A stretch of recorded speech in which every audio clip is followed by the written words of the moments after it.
Hey folks, Dust here, and it's been quite a while since I've sat down and done a Battalion 1944 video, and that's really been because there hasn't been a whole lot to talk about since the last time I did the In the Trenches podcast with Lex and Davey, outside of some online tournaments and stuff like that going on. But over the last few weeks, we have been getting these blogs coming out from Big Tuna and from the Battalion crew talking about some of the things that will be coming in the next major update, which I believe is going to be tested in June by players and then fully rolled out in July. But of course that can change and I might be a little bit off on the timeline, but that's kind of what we're looking at here.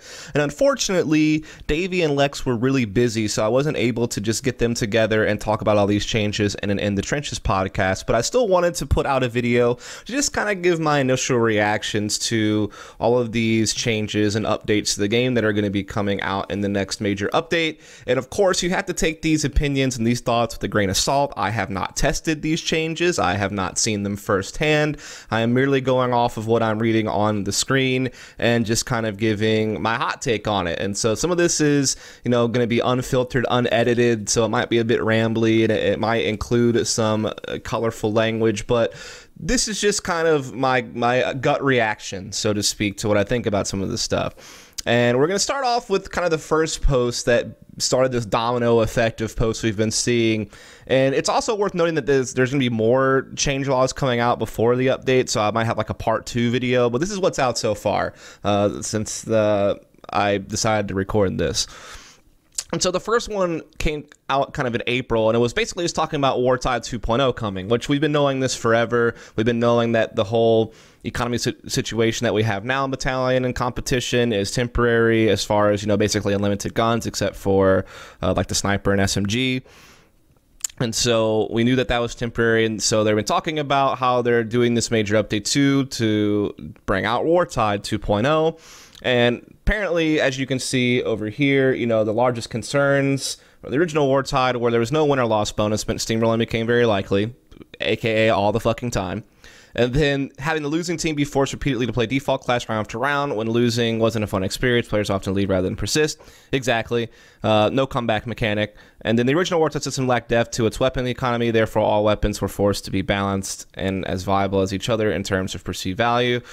Not really too sure about that, but fair enough. Like, I think that this pretty much attacks everything. And so basically it talked about having actual economy system with physical tokens, and that's that. Now in this one they're talking about how it's strictly a team-based economy that's based off of gaining tokens in the match through things like planting and defusing the bomb, consecutive round wins or losses, picking up tokens from dead players. So I guess that's kind of like, if you get a kill, you can get tokens if you go pick up the tokens off the person that you killed. I would prefer if you just got maybe some level of tokens just for getting the kill, and then you get more tokens if you're able to pick up the physical ones off the player.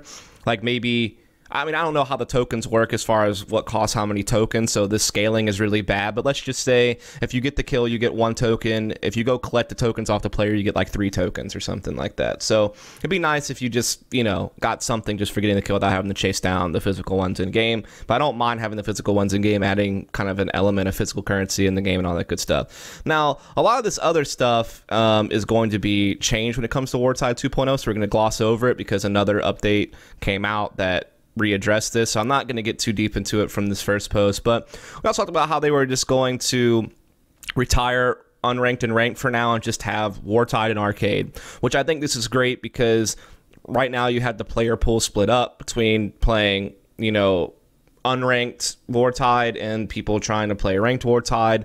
Putting them all together in one player pool because the player count's low definitely increases the chances that people actually get to play against each other in Wartide. And maybe in the future, ranked and unranked can be re-put in the game. That's not even the right word to say. Re-added to the game, whatever.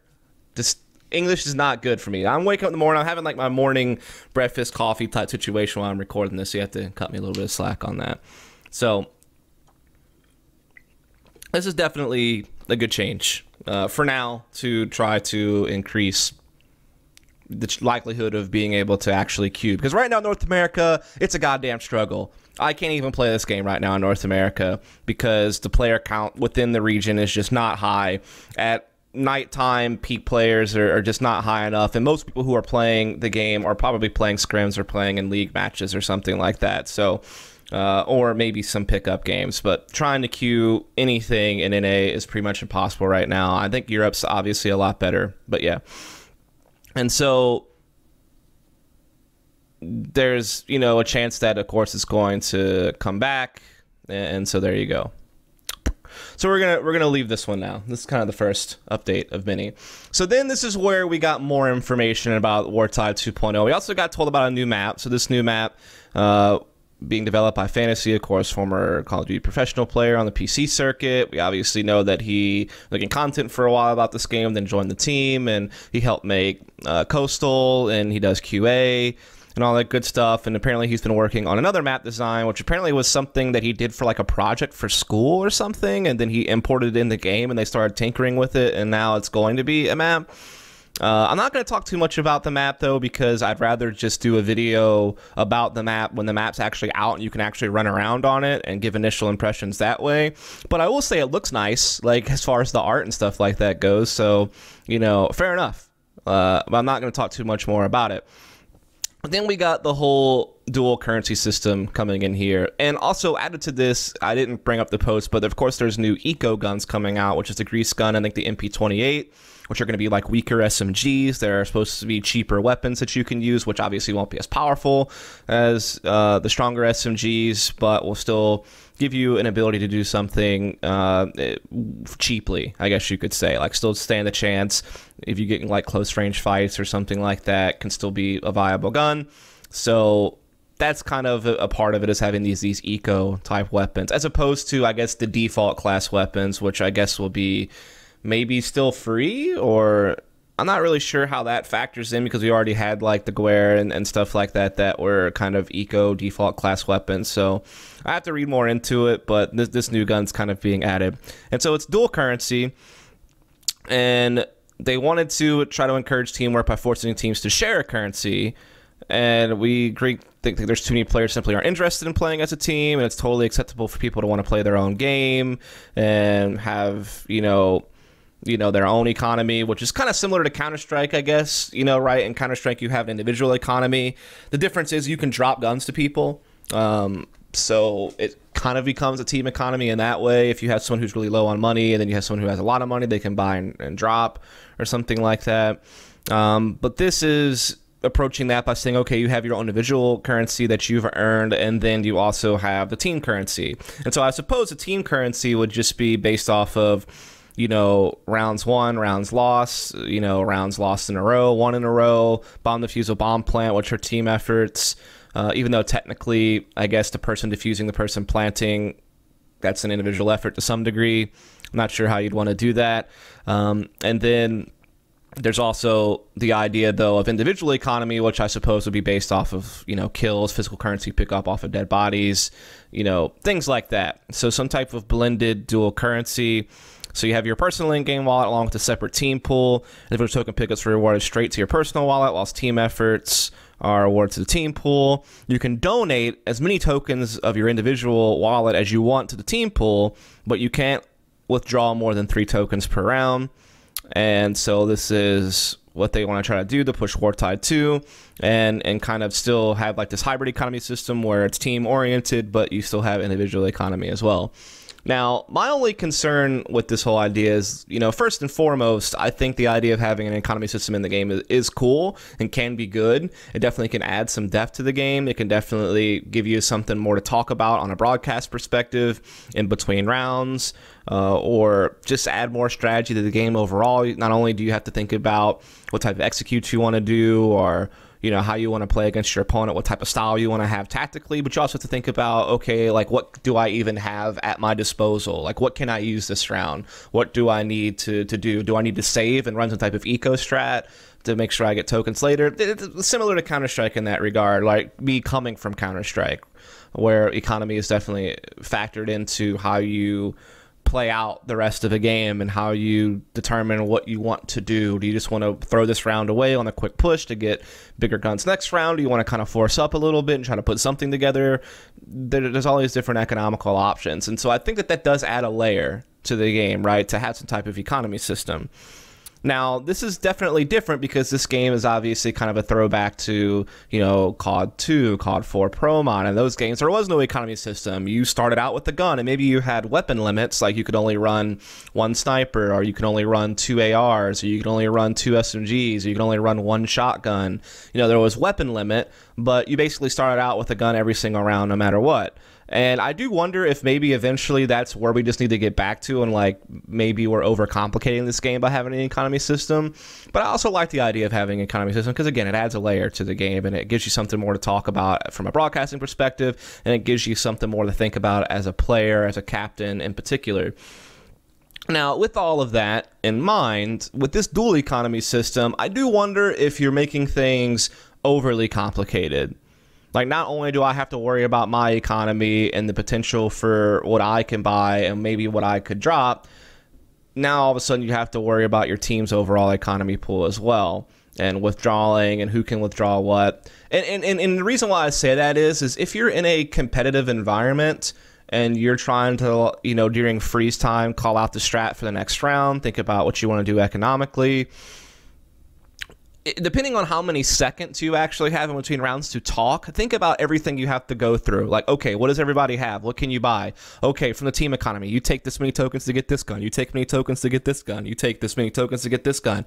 You have a lot of tokens. Put some tokens in the team economy pool. Like, unless you have players who are all on the same page mathematically or whatever the case may be, I feel it's going to be very chaotic to figure out who should be withdrawing, who should be depositing, how much the overall economy is in comparison to all the individuals on the team. You obviously cannot drop guns, from what I understand, from actually asking Bremer directly.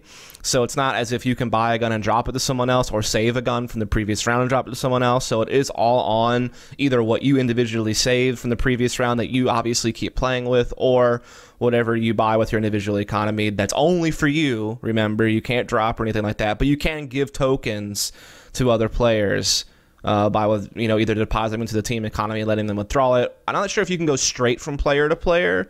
Maybe you can, which would basically be the same thing as dropping a gun if you save the gun yourself, and then you can just give your tokens you would have spent on a gun to someone else to spend. So there is a little bit about that, but I just wonder if it's going to be too complicated from a broadcasting perspective to keep up with everything. B, is it going to be too complicating for all the players trying to play together? It's already going to be complicated enough for an organized team who's practiced together and is in competition, but in a Wartide lobby, when you're trying to do all this, I mean, I don't know, man. It just feels like it's taking the CSGO economy system and making it even more complicated. And that's not to say the CSGO system's complicated. It's pretty straightforward once you understand Counter-Strike economy, but this just feels like it's adding even more to that. And I just wonder if it's going to be too complicated, too much going on. Obviously, I can't know that until people actually play it firsthand and kind of get a feel for it, and we test it, and maybe we see it on broadcast, and we see how it works in a tournament. But that is definitely one of the biggest concerns I have about what I'm hearing from this next major update.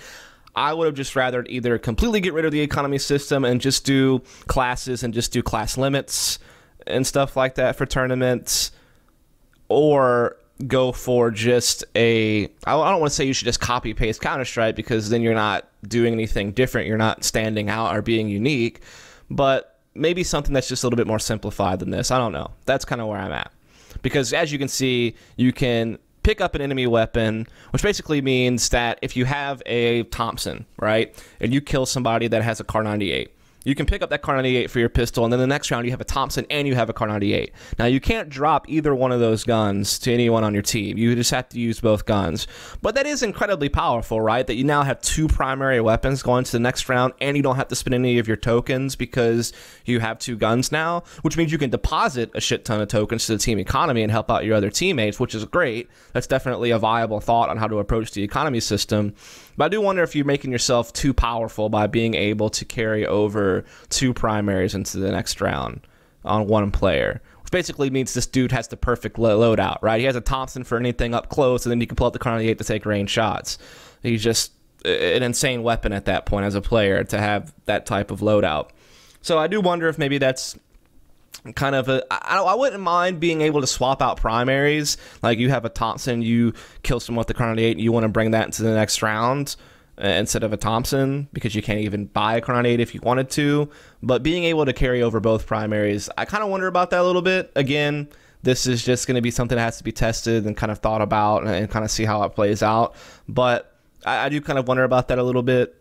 And I do also wonder if maybe it'd just be better if you could drop, right, to other teammates or something like that. That as a way to simplify the economy system. Instead of passing tokens, you could just drop guns to people or something. I don't know. We'll have to see.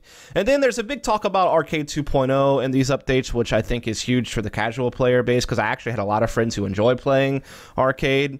And so I think that this is cool. They're going to have to really revamp Arcade because there is no unranked Wartide mode. So if you want to get out of playing competitive and just want to dick around and have fun, Arcade's kind of have to be the way to do it.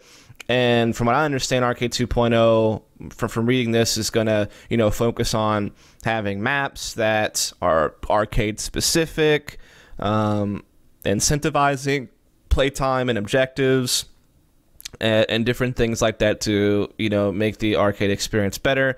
I guess I'll just kind of wait and see more details before I comment too much about Arcade 2.0. But I think it's definitely great that they're kind of addressing that they need to kind of do something for the casual player base, kind of revamp Arcade, and just make that whole experience better for, more casual players or something like that. So we'll leave it at that. And now we'll move on to the next one, which is new character models update. Thank God. We need some fat head character models in here, boys, and that's what we're going to get. They're going to have camouflage on them, maybe to help them be more visible, which is great. They're going to be beefier, nice fat heads, wider silhouette, make them better suited for visibility and competitive play, and looking much better than the older player models. That is fantastic. They've also redone the first-person arms and hands. Now they're wearing gloves and stuff like that instead of weird hands. They look hella good. I'm just going to say that. I think that this is going to look hella good. And they've also talked about just graphically updating the game in general. And I'm going to play like a short video here. This is about ladders, but it shows the new first-person character model. So we'll kind of watch this real quick. I guess this is really bad out of frame, actually, the way I have this whole thing set up. So maybe I'll just come out of it. So anyway, I'll just say right off the bat when I watch this video that the hand model and arm model actually looks like a 3D model that moves around instead of kind of a weird still image. When I was playing with Time before, it just felt like it was this kind of still image. It almost felt like a 2D image, but kind of somehow ported into 3D. I don't really know how to explain what I'm saying, but it just didn't even look like a 3D model. It just didn't look good. And this looks good, and like the gun kind of sways a little bit. It feels like it's an actual 3D gun model. So I gotta give huge props on this. I think that these new player models are gonna look really good. I think that the way it looks in game now with the gloves, with the arms, it just looks better. It just looks more, I don't want to say more realistic, but it just looks like it got a facelift. And I think this game did need a facelift graphically. I think that was one of the common things that people kind of, shit talked this game for, was that it looked old, like it looked like an old game or something like that. And I know that graphics and the way the game looked was never really about the core philosophy of the game. The core philosophy was about gameplay and movement and being competitive and all that good stuff, which is great, but your game still needs to look good for broadcast, and it still needs to look good enough to where people don't feel like they're playing a game that they would have played, 18 years ago or something like that. So I really like that we're getting character models, which will help not only in a competitive situation because it'll maybe make headshots, more consistent and hit boxes better and all that good stuff, but also just makes the game visibly more appealing, a more attractive game in general. So this is great. I can't wait to see it in game and actually really get a feel for it, but all the images and videos I've seen look fantastic. So shout out to them for this. There's really no bad thing I can say about this. Like everything else, I try to approach it pros and cons, try to weigh it out like I did with the whole Wartide 2.0, but there's really nothing bad I can say about this. Everything about this looks great. I can't wait to see it in person to see how great it is, but this is going to be huge to make the game look better overall. So there you go. Next part. Ooh boy, new sounds, weapon tweaks. This was probably the most massive update note we got out of all the different update 1 out of 3, 2 out of 3, 0 out of 3. Apparently there's going to be more coming. This is just part 1 of the changelog. So again, we'll focus on part 2 when it comes out. So movement and weapon balancing reworks. So movement changes. Reducing the amount your third-person player model moves out of cover whilst leaning. So this is to make leaning and jiggle peeking more viable. And that's really the whole thing they were talking about here, was that they feel like the whole corner jumping meta was very controversial, and with the whole thing, it just felt like it was super powerful. Now, I thought this kind of got fixed a bit by just fixing the net coding, because before, if you corner jumped on somebody, you could get some shots in before they could even see you from their perspective. And so it was an exaggerated benefit to corner peek someone, because not only were you jump peeking someone, and so that means that you were coming at maybe an angle that they weren't having their crosshair already lined up at. It's just crosshair placement stuff, and you could be accurate while doing it. So you could jump peek someone, so you're outside of what their natural crosshair placement is, and you're accurate, and that's, you know, an advantage in that fight then. But on top of that, it was just peeker's advantage because of netcode.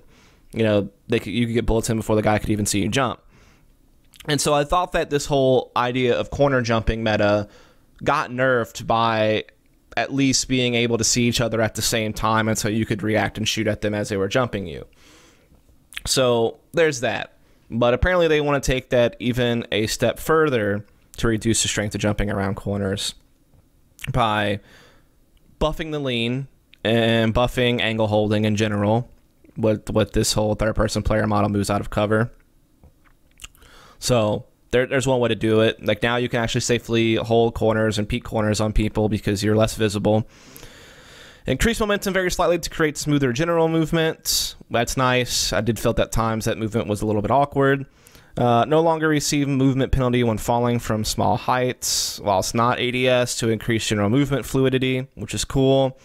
Then there's a takeoff sound when a player jumps to give players who are holding an angle extra information on enemies' movement behavior. So now you can hear people run, jump, and take off.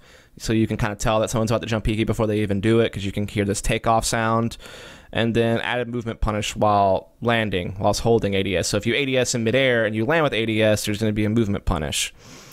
I do wonder if this is like neutering jump peeking too hard, or if this is going to be perfect and this is really going to balance it out to kind of facilitate all styles of play when it comes to being more passive holding angles or being more aggressive and jumping on people. Again, all this movement stuff is stuff I feel like I just have to feel out for myself and see it played and play it on my own for a while before I really give any thoughts on these movement changes. So I'm not going to harp on these too much, but this is definitely a big change, a big, you know, kind of adjustment in philosophy on jump peeking and leaning and all that good stuff. And we knew that lean buff was kind of on its way for a while, and this is kind of solidifying that, as well as some other big changes to movement.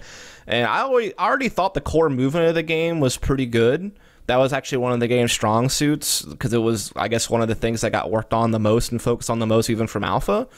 But yeah, these are definitely some big changes. So we're going to have to kind of see how that all plays out. Like I said, I do wonder if maybe they've nerfed jump peeking too hard, but we'll just have to see how it works. And then they've also changed prone behavior. So this is like dolphin diving on people or drop shotting, when you basically go prone in the middle of spraying someone at ADS to make yourself harder to hit because you're dropping on the floor really quickly. Now, I did wonder if maybe the way to fix this was just to drop slower. Like, it takes longer for you to lay down on the ground, so it gives more time for someone to adjust their crosshair who's shooting at you. But the way that they've done it is that if a player goes prone while in ADS, they will be pulled out of ADS. So basically, you can be spraying someone, you hit your prone to drop to the ground really quick, you're going to have to go back into ADS or rely on finishing off the kill in hip fire mode. This is also a fair trade-off, right? Like, you get some shots in ADS, you decide to go prone and drop shot. Now you have to rely on the RNG, I guess you could say, of the hip fire. Depending on how close you are, you know, it could either still be fine, or you're going to miss a lot of shots, or you're going to have to spend the time to go back into ADS again once you hit the ground. So this will be interesting. I don't think this is necessarily bad or good. I'm kind of neutral on this one, and I kind of just want to see how it plays out. Now, if they go prone while stationary while ADS, they will stay in ADS. So if you're standing still and go prone, you stay in ADS. But if it's like if you're sprinting and decide to drop shot, that's when you're going to get pulled out of it. And then if a player tries to move while already prone in ADS, they'll be pulled out of ADS, unless you're using a scope sniper rifle. So yeah, this will be interesting to see how that all plays out. I think this could be really good, actually. But again, I want to see it, just like the movement changes, in person, firsthand, to really give you a thought. Now, some weapon balance changes that came out of this. Sniper rifles. The Springfield and the scoped Kar 98 and the Kar 98 will now take slightly longer to become fully scoped when transitioning to ADS. Now, this is because these 3 guns are all one-shot kill weapons, whereas the M1 Garand, which is the flip side of the Kar 98, takes 2 to 3. I think just 2, though, in most situations, if you hit your shots right.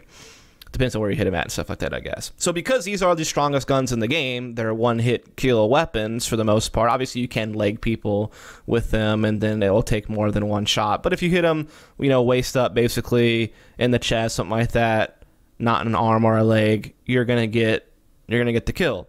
And so people felt like these guns were way too strong. You were so mobile with the Kar 98 and stuff. You could just get one-shot kills all the time. Granted, the time in between shots is less than someone spraying a fully automatic weapon. So if you miss, you could definitely get punished, depending on how you're able to get behind a wall for cover after you take your shot, or depending on how close your opponent is when you took the shot. There's a lot factored into that. But their thought is to slow down ADS speed, like how long it takes to get ADS. And so this also increases the inaccuracy period when transitioning between hipfire and aiming down the scope. And the hipfire accuracy has also been decreased while moving. I don't mind the hipfire accuracy being decreased while moving. I actually think this is a good change. I think that running and jump no-scoping people and it being super accurate is probably a bad thing. But as far as the scope ADS being slower, maybe it does say slightly longer. And there is a video that kind of shows it, but it's hard for me to remember without lining them up side by side. I wish they would have done a video that straight up just showed you the new ADS time and the old ADS time side by side so you could do a comparison. Because when I watch this video, yeah, I can generally tell that it's slower to fully ADS, but I don't know how bad. I don't know how different it is. You know, I can kind of feel it out, but I can't really tell for sure how much slower it is. So I'm kind of curious if maybe they might have slowed it down too much and kind of just neutered the scoping too much, or if it's going to be fine. You know, I will, again, have to kind of wait and see how it plays out and play it myself, but I think definitely this part is great, but I'm just kind of curious about the longer scoping time. So they said that, you know, these changes initially sound drastic, and we expect players to be worried about their favorite weapon receiving nerfs, but after lots of internal testing, we actually believe this is the right move for the weapons themselves and the game as a whole. These changes bring the scope and out times more in line with similar classic FPS titles, and during our first playtest, we really felt the immediate effect of the changes. However, when we adapted our playstyles to the new Battalion, we found that the overall game was considerably better as a result. So there you go. We'll have to see. Now for the heavy weapons, baby. We're going to kind of rapid fire through these, because I think these are all pretty straightforward. The bar is now a 3-shot weapon across all ranges instead of 3 to 5 shots at range. Thank Jesus, the bar needed some love, and that's finally getting some. This is probably the greatest thing I've read in this whole freaking thing. This whole, you know, half hour if you're still with me. This is probably the greatest thing, for sure. Like, the new character models in the game looking better is great, but thank God the bar's been saved. Not only did it get a 3-shot deal, but also ADS animation was tweaked to field snapping responsive. Again, thank Lord. It felt so sluggish ADSing with the bar in comparison to the STG or really any other gun in the game. So this is fan-fucking-tastic. Between the 3-shot buff and the animation tweak on ADS, I mean, we could just end it here. This is great. This is again, no cons to this. Great. SCG is now a 3 to 4 shot weapon instead of 3 to 5 shots. I don't know if the SCG needed to be buffed anymore. I don't know. I feel like the SCG was already really goddamn strong. It's already a 1-shot kill weapon with the headshot, so is the bar, and because apparently heads are beefier, this means that it's maybe even easier to land headshots with these guns. So if they're already 1-shot kill weapons, at this point I just do wonder if we're just going too allied-sided with this game. Like, I mean, it's just one of those things where I feel like the one thing the bar had over the STG was the fact it was a 1-shot headshot kill weapon. But now the STG can do that too. And now the STG, they're basically the same gun at this point.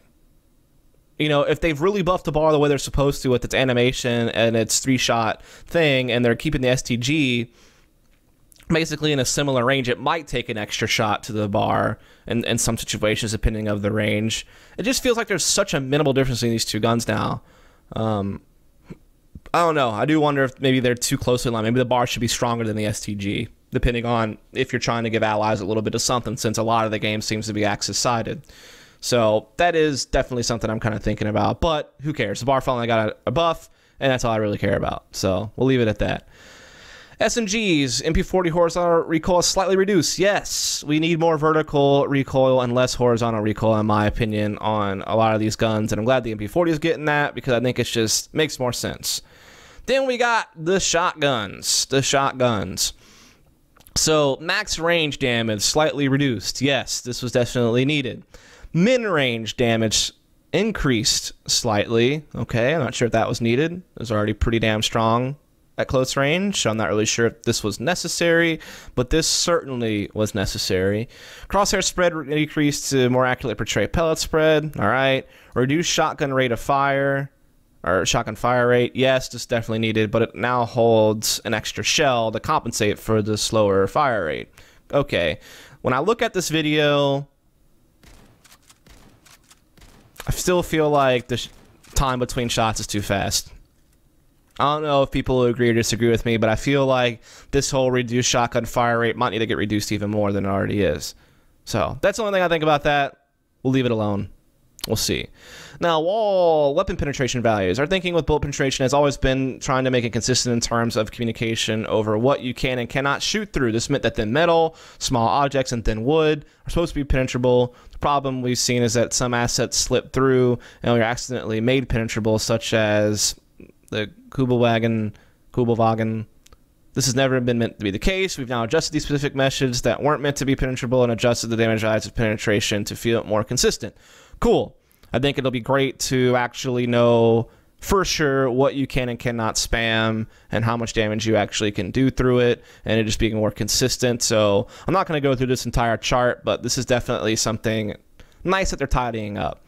Then there's new weapon sounds for all of these guns, and you can listen to them yourself, but I just think that they do sound cool. So, you know, I'm all for making things sound better, just make the game better, you know, more visually appealing as well as better sounding. So, you know, props to them on all this. I'll have to hear them more in-game while I'm playing to really get a feel for it, but in general, I like the idea. Then there's some performance gains, some optimizations for animations, general optimizations, level-specific optimizations, and all this good stuff. That's always good if we're going to get better performance and better optimized game to get better frames per second on our respective hardware. So there you go. So yes, here's where it kind of specifies even more that in June we feel the build is stable enough for testing. They'll push out a version of the game for the public beta branch. Not be using the test zone. Cool. It's going to be a beta. Then we're watching for feedback, and then, you know, to get released after that, basically. So that kind of gives us more of an idea on the whole timeline deal. So that's great. Now, last but not least, the last thing we got, which is what we got today, which is when I decided to make this video, because this apparently was the third 3 of 3 post here of the part 1 major update 2. Notes is a new smoke grenade. Fuck yes. We needed this so much. Like, guys, I am so happy between the bar buff, the new character models that look better and work better in game, and then this smoke grenade thing. Like, these were the biggest issues I had with the game, to be honest. So I'm pretty happy about this new smoke grenade. We're going to take a look at it here in this video. This dude's going to throw the smoke grenade. There it is. You know, I'm going to be honest with you, though. I do wonder if it's too big. Sorry. I do wonder if that's a little too big, like a little too wide. I don't know, though. Again, we will have to test it in-game and kind of get a feel for it. But that does feel like you're covering a whole lot with just one smoke. That does feel a little big. I'm not saying it needs to be that much smaller, but I do wonder if maybe if you just cut out this, like everything to the left of my cursor. So just to shave off a little bit. I'm not saying you need to like cut it in half, but maybe just shave off a little bit here on the side. Maybe make it a little bit smaller. that's just my gut reaction. That's a little too big. But we definitely need a new smoke grenade. We definitely need a better smoke grenade. This looks like that. Now, there's also talk of an invasion rework, as well as all these other maps that are getting changes. I'm not really going to talk about this too much because I just want to wait for the maps to come out and then run around on them and give you thoughts like I did on some of the other videos on this YouTube channel. So I'm not going to go into map changes here. You know, Invasion, I guess, definitely needed changes. A lot of people weren't really liking it, so it getting a rework is definitely probably a good idea. Coastal changes, I don't really feel like they needed any changes. Fellow was fine. I like the map a lot. I don't really feel like it needed changes, but I'll just have to see what the changes look like in person and then kind of make a judgment call. Same changes, Manor House V2 as well. More stuff coming out next week. So anyway, this is just kind of my gut reaction on all of the changes we know about so far coming in the Major Update 2. Hope you enjoyed this video. I know it's really long, but I haven't done a video in a while on Battalion, and there was a lot of stuff that got released over the last few weeks, so I wanted to go through all of it. They're part 1, you know, patch notes, and then when they come out with more stuff for Major Update 2, more preview stuff, then I'll do a separate video, a part 2, so to speak, on the rest of it. So there you have it. Thanks so much for checking this out, and catch you next time.